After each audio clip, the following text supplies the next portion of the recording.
Happy New Year, Grizz Nation. It is the first game of 2023, actually the first ever New Year's game here in Memphis, which is kind of a cool little fact. Jason Anderson joining me once again for breaking down the Kings versus Grizz, third time this year. Are you ready for it?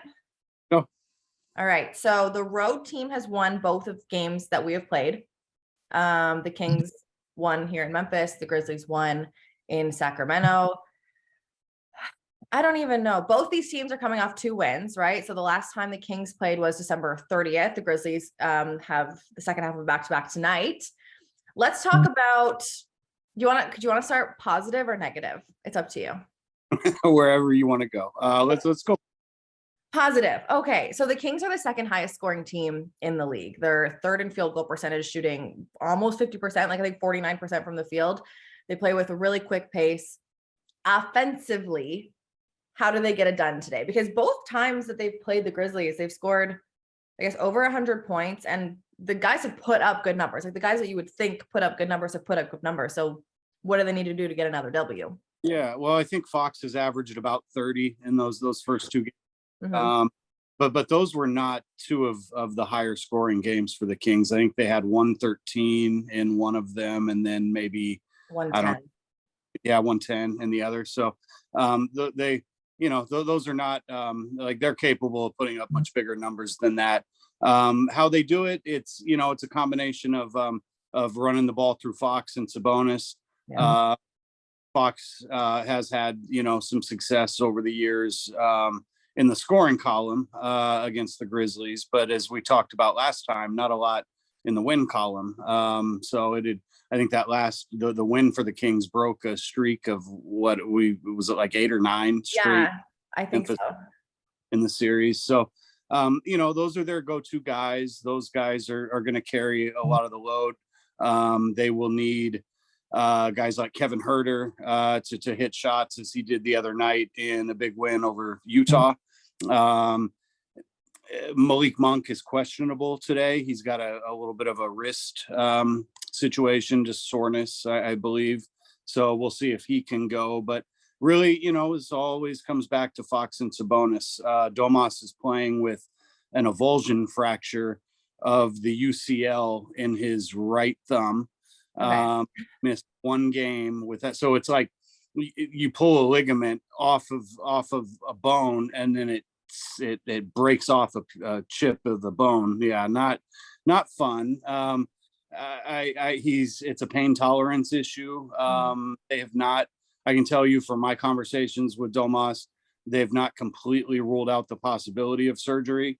Sometimes this requires surgery, which would take probably 4 to 6 weeks of recovery time, which would really be a big blow for Sacramento. So they're hoping to avoid that. He's just taping it up and playing through the pain right now. He missed 1 game and then came back and resumed his streak of 12 consecutive double-doubles now, with like 30 points and 10. So he's just a monster, and he's really playing at a high level. De'Aaron Fox told us the other night he thinks that he's one of the 3 best centers in the league, with Jokic and Embiid, and definitely becoming an all NBA candidate. So Domas is just having an incredible year, and they're hoping he can continue to do those things for them. Okay, you brought up a whole lot that I just want to dig into quickly. We'll just kind of surface level. Huerter he was on a crazy hot streak last time we talked. He was like averaging over 50% from the 3-point line. Absolutely wild. What do you like about him versus Desmond Bane? Because Des has just started to kind of get his feet under him since being out. He's had 3 straight games, I think, with 16 or more points. Now he had 18 last night. Is it going to be just like a shootout between these 2 guys? Well, I don't. If I'm not mistaken, Des has been ruled out, hasn't he? That's what we just talked about. You guys, I am so lost. Okay, Desmond is out tonight. I think it is a return to play from his injury. So is Kevin Huerter just going to go crazy then from the 3? I don't know about that. Huerter, he has maybe he did have a little bit of a dip, which you would expect for somebody shooting over 50% from 3-point range. Yeah. So there was a little bit of a regression there, but he's still very capable of hitting shots. And he had a big game the other night, got to 30 for the first time in his career in the win over the Jazz, and hit a game-winning 3-pointer with 9 seconds left. So, he absolutely could be a difference in the game. You guys the Grizzlies are very good defensively, and they're not just going to rely on Desmond Bane for defense. So they've got other guys who can try to check Kev and slow him down a little bit. So we'll see how that goes. Okay, so this is what I should have started with, the injury report. So Desmond Bane is out, as well as Danny Green. And then doubtful is Santiel Dama, who did not play yesterday. Brandon Clark is doubtful again with hip soreness. He did play yesterday. And then Zaire is also doubtful right now with knee soreness. He was like a very late scratch in yesterday's game. Nobody kind of knew that it was going to be happening. I think it was like a game time. He's just sore. So that's the injury report. My bad, Des.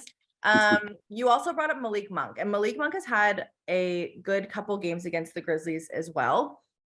I kind of we know that Sabonis and Fox are going to do their thing. So that's great. But the bench depth was interesting to see in the Grizzlies win against Sacramento, because a lot of their second unit guys, one, had minutes, I think, because the Grizzlies won by about 15. So they had minutes, but they also put up some impressive numbers. And we didn't see that same type of depth. So if Malik Monk is out today, we'll see if he is out.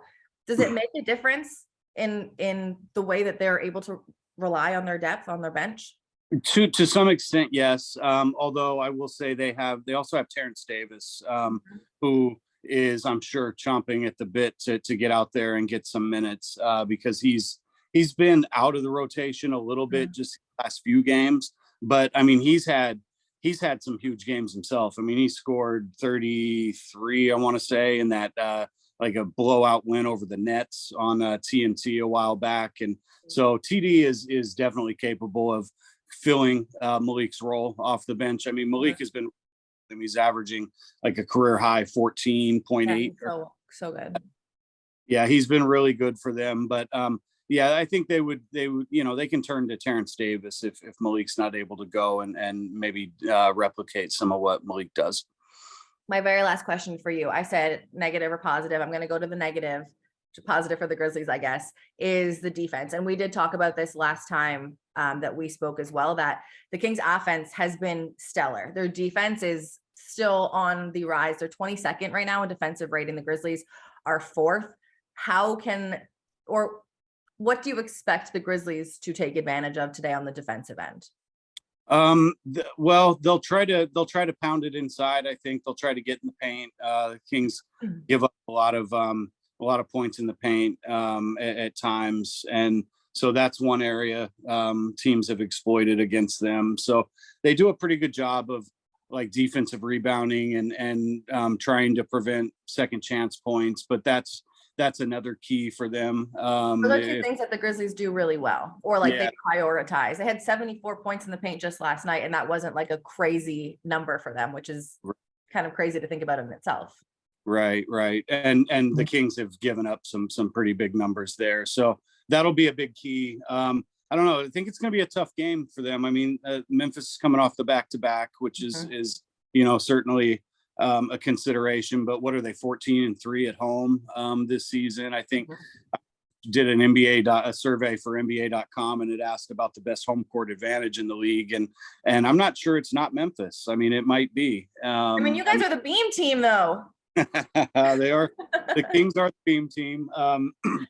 And I think at one time, when things were really rolling here in Sacramento, this was one of the best home court advantages, and they want to reestablish that. They're not quite there yet, but getting better. And I can tell you that arena has been very, very loud. Especially recently, they've sold out like 7 games in a row, and just rocking over there. So it's been fun. And now they'll try to take the show on the road for a couple games, and they'll come back home for 5 more home games. They're in a stretch where they play 18 of 19 at home.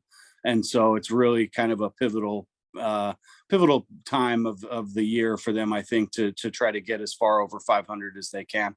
Wow. That's exciting. It is exciting. I think we talked a little bit about the arena last time, and it's just like that beam did something. And now it's going to be like, I don't want to jinx anything, but this year could be the playoff year. Just whisper that.